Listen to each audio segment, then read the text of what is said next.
Hi, John Grenham here again with another in the series of video talks. This one is part of a series specifically on church records, laser focused on the what are for most purposes probably the most important set of records you're going to deal with.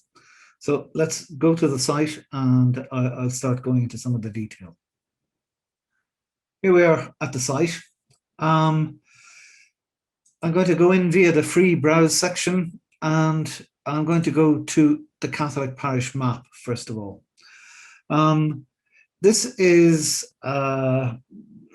basically a county by county outline of maps of Catholic parishes. That sounds straightforward until you start looking at it a bit more closely. For reasons I'll go into in a second, these boundaries are more like snapshots of a moving train than actual physical boundaries in place. Catholic parishes changed name, changed size, grew, shrank, subdivided in ways that parish records of parishes of other denominations didn't. Okay, one of the reasons for that is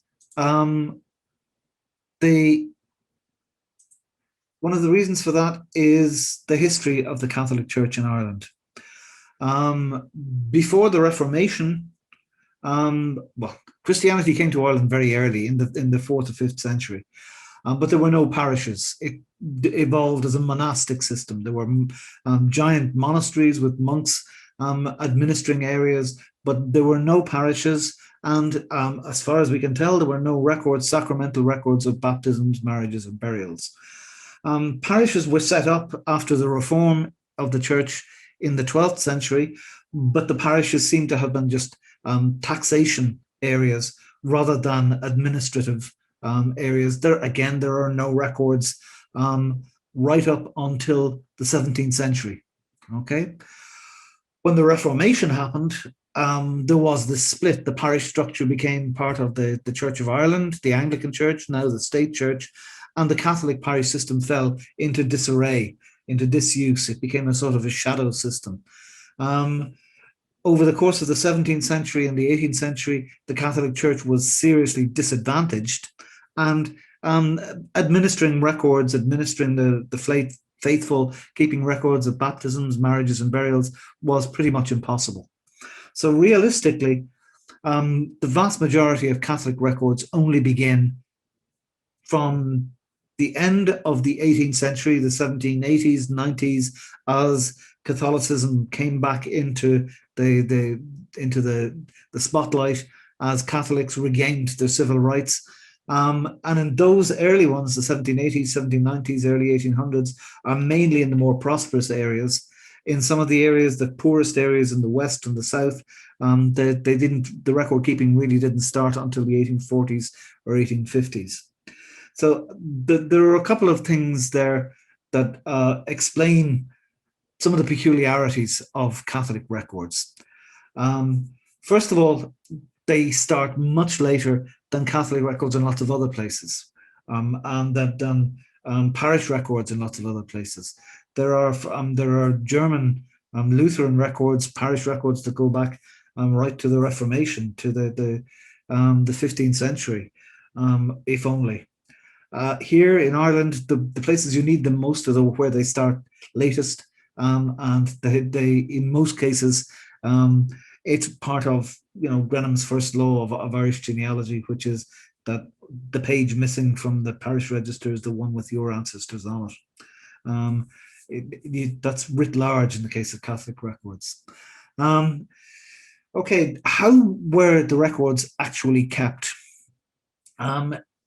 The way it seems to have been is that local curates were the sort of the workaday administrators of the parishes. They kept notebooks. They went around to families, especially in rural areas. They'd go around on horseback. They would baptize. They would perform burial rites, possibly. Marriages would generally happen in the church, but the notebooks would then be transcribed into registers back at the church.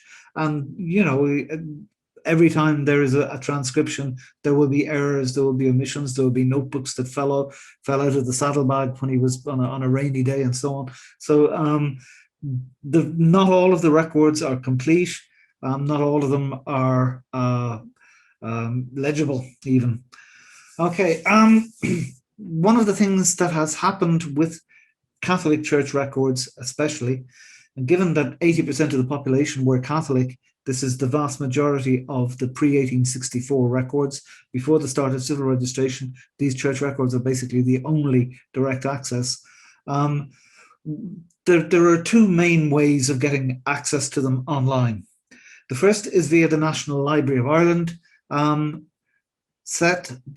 Let's go back to this here and see AHADA. Okay, so the National Library of Ireland have registers. They went out in the 1960s, 70s, microfilmed 98% of the records on the island of Ireland, the entire 32 counties, up to 1880. That's one of the problems with them. When they were doing them, 1880 was 90 years ago, so it seemed recent enough. It seems unreasonably early to us now. They were microfilmed. They were available for decades in the National Library reading room on microfilms. They're the reason my eyesight is so bad at the moment. They're imaged online. So there you are. There's a link to them there. So there's the records for AHADA. This again shows the map, shows where it is. This is as used. One of the reasons my map matches the maps on the National Library site is that they used my maps as the basis. So I was very happy to let them do that. But it also means that some of the mistakes in my maps are reproduced in the National Library map. But we won't talk about that too much. Okay, but that's one of the main sources is the National Library of Ireland. Because they're microfilms, because they're more than 100 years old, there's no copyright in them. So they were transcribed by Ancestry and Find My Past, and they are now available for free on Ancestry and Find My Past. Okay, well, let me just log in here. Okay, John Grenham. Okay, you can search the parish registers for free. You do have to register. You do have to sign up for a free trial, as it were, but you can search them for free. And there are differences. Ancestry and Find My Past got together to do it. They said, we're both going to do this.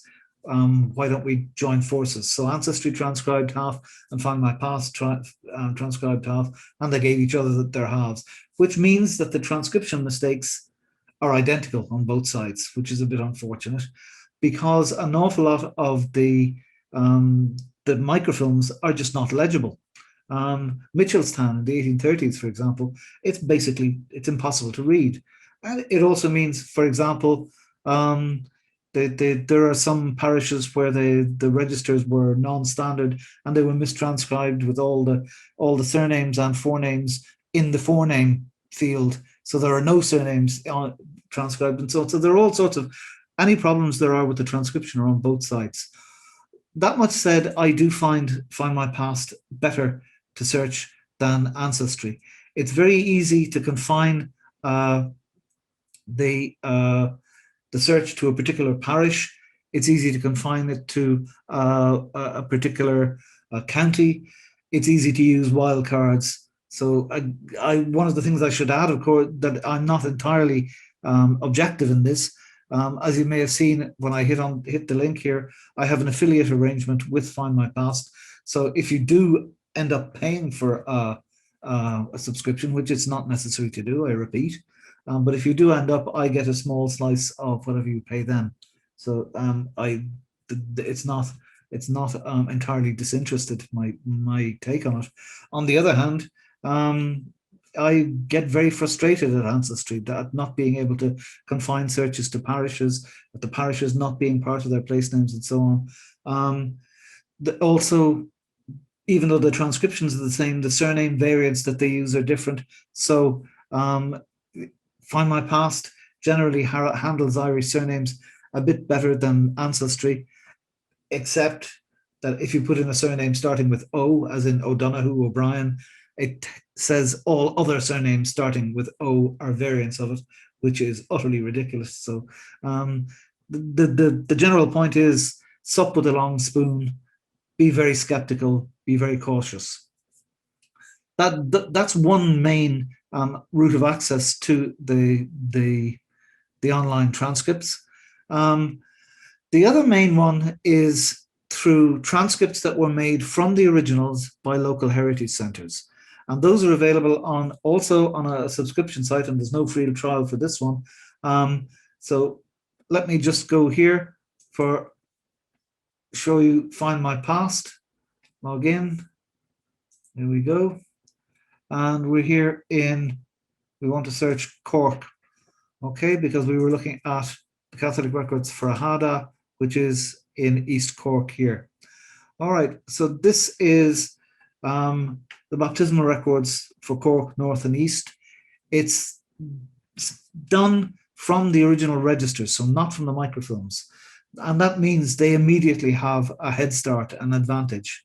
Yes, there are transcription errors. Yes, there are peculiarities about the surname variants, but this is closer to the horse's mouth than the National Library microfilms and the transcripts made from them. One of the things I would point out, okay, you ask yourself, why do I have this map with all these lists of the various dates that the things are covered? Well, if you look at the dates for Ahada here, you'll see why. The National Library image, the National Library microfilm starts in 1815, but the Mallow Heritage Centre transcript starts in 1792. So there's an entire 25 years or more available in the transcript on the Mallow Heritage Centre than there is 25 years more than there is on the National Library, on Ancestry and Find My Past.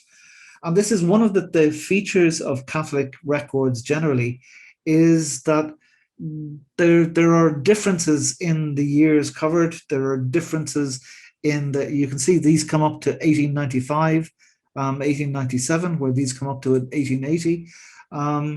These have images of the originals, so you can go in and check images from the microfilms, and these don't. There are peculiarities about the Roots Ireland ones as well. They don't always tell you accurately what they have, but there are ways of checking. Here's a trick I use. Okay, they say they have the records from 1792. So let's put in 1802 plus or minus 10 years.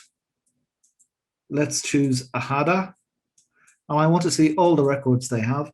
So I put in 2, 3, 4 quotation marks, or 4 percentage signs, which are the wildcards on the MySQL server that they're using. I click search, and I have 4,357. So these are all the baptisms in Ahada between 1792 and 1812. So it's pretty clear.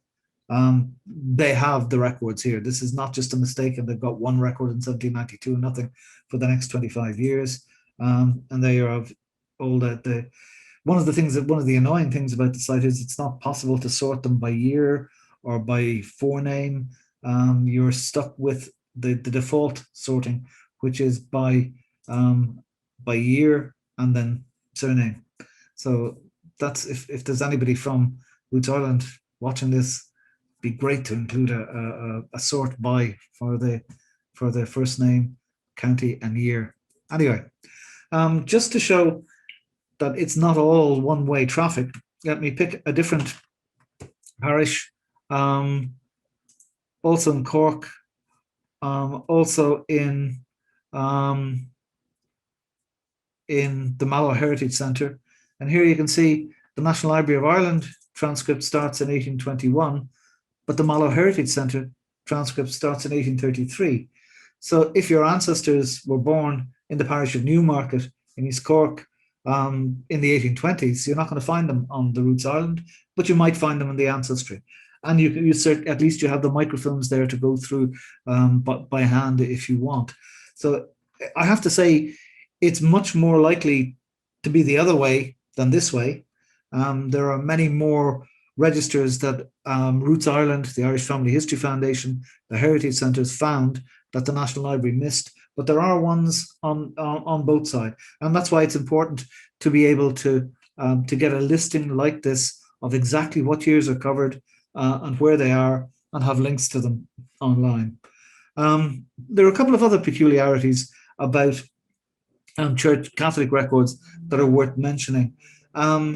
Burials. You can see here we have there's 3 columns: baptisms, marriage, and burials. And the burials are blank. Why is that? Because there are no burial records for Newmarket. Let's go and pick another random parish in, say, Westmeath Street, and there are burials. Okay, why is that? Let's pick Roscommon, Athleague. There are burials.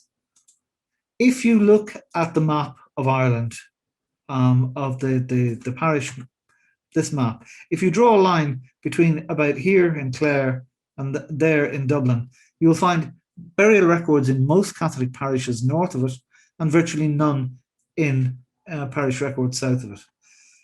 Why is this? I have no idea. It may be that the long tradition of Munster and South Leinster being almost a world unto itself, whereas Ulster and Connaught and North Leinster they're nearly Protestant up there, aren't they? And the Protestants certainly recorded a lot more burials than the Catholics. Okay, just to reiterate, to summarize, Catholic parish records are the only direct records for a lot of the majority of Irish ancestors before 1864. Most of them are online. Most of them are, it's always a good idea to know exactly what's covered by what you're looking at. And that's what the site aims to do. I hope that's clear enough. And I wish you good luck and good Catholic hunting.